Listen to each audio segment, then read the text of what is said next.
There is nothing purer than a standalone horror movie. If anything, it's respected because we're shown that not everyone is a money grabber, and not everybody wants to make a franchise. However, for most people, if it gets the cash, they're making a sequel. And a lot of the time those sequels are bad.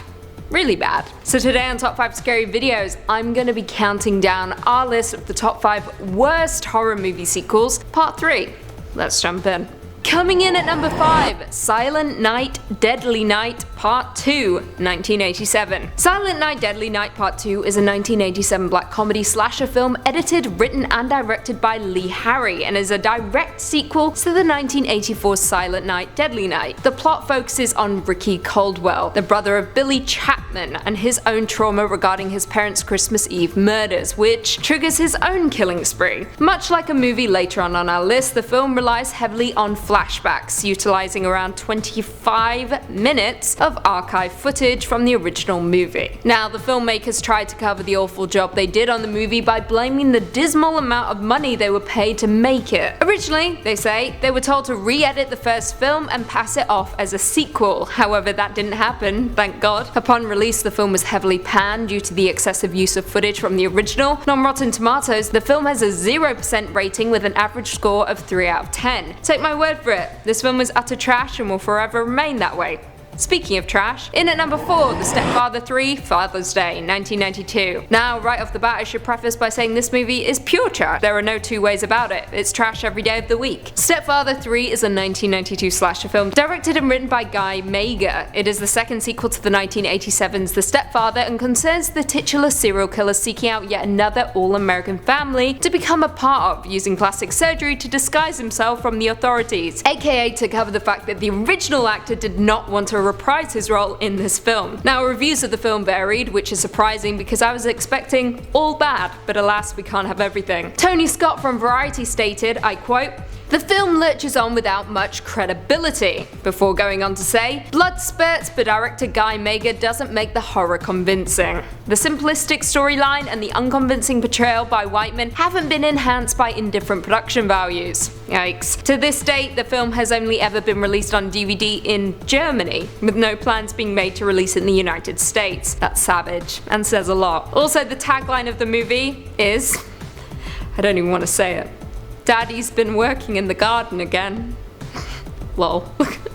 It's a film I want to watch. In at number 3, The Amityville Curse, 1990. The Amityville Curse is a supernatural horror directed by Tom Berry and starring Kim Coates. It is loosely based on the novel of the same name by Hans Holzer and is the 5th film in the Amityville film series. The plot centers on 5 people who spend the night in an abandoned haunted home in Amityville, New York, and soon find themselves terrorized by assorted ghosts, venomous insects, and ghostly spirits. Now, the film is interesting, but in all the wrong ways. It features a different haunted house and a different background than the rest of the series. Even though it is set in Amityville, New York, it is not actually 112 Ocean Avenue, the original setting of the movie. The house used is a completely different house. The movie also has a plot and backstory that is unique to this movie and is no way connected to its predecessors. Now, the movie is so bad because it attempts to build up an intriguing mystery but falls flat in the process. It also attempts to skip over gaping plot holes but falls even harder. Overall, it is an awful movie that does not deserve your attention. Coming in at number 2, The Birds 2, Land's End, 1994. I bet most of you had zero idea this was a movie, and honestly, I'm envious of all of you. I wish I didn't know about this film. The Birds 2, Land's End is a 1990 made-for-TV horror movie directed by Rick Rosenthal under the pseudonym of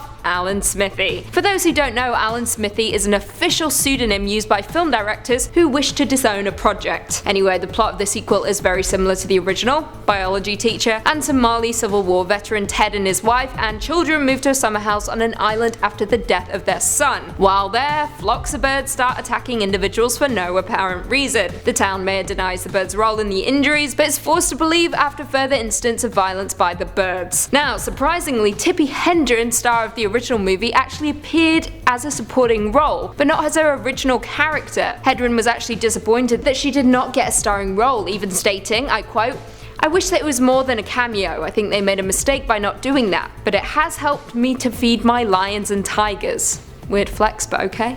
The film of course received widely negative reviews, with the general consensus being, I quote, "The actors in Birds 2 have little to do except widen their eyes in terror, and even that seems a daunting stretch for Johnson." Oof.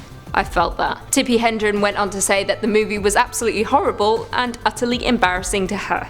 So, sucks. And finally coming in at number 1, Boogeyman 2, 1983. Directed by Bruce Pern, also known as Bruce Starr, also co-directed by Uli Lemennel, and is a direct sequel to the 1980 film The Boogeyman. Now the first movie wasn't terrible, but it definitely wasn't something you would return to in a hurry. The sequel, however, recaps the entire first movie, which comprises around 40 minutes of the 79-minute runtime. I wish I was joking, but I'm not. Now, where still the first movie is supposedly based on true events, with the filmmakers attempting to recreate what occurred, and after a piece of broken glass appears from the first movie, killings begin again. The movie is as cheesy and predictable as you would expect, but what makes it so bad is that it's just straight up boring. If you don't believe me, the film has an awful 11% on Rotten Tomatoes. Through long and extremely detailed flashbacks, which in my opinion is cheating, Lacey tells the story about the murderous spirit in the little piece of mirror to befriended actress and her husband director. Of course, like any dumb people in horror movies, they want to exploit Lacey's bizarre story and turn it into a horror movie, but then along comes the boogeyman to kill them all during a typical Hollywood pool party.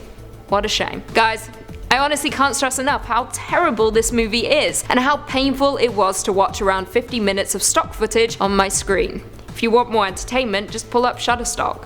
Just saying. Well, there we have it. Do you guys agree with our list? Were there any bad sequels that we missed? Leave us all your thoughts and feelings in the comments down below, and perhaps we can do a part 4. If you haven't already, be sure to give this video a big thumbs up, subscribe, and turn on notifications so you never miss another scary vid. And until next time, see you later. AKA to cover the fact that the original actor did not want to reprise his role in this shithole. Just do what you can with that. Actually, I'll resync. You see how I'm doing that? Like, the more I say it, the more natural it's coming. There you go. Weird flex, but okay. Weird flex. Okay. But okay. You do you. Weird flex. Okay.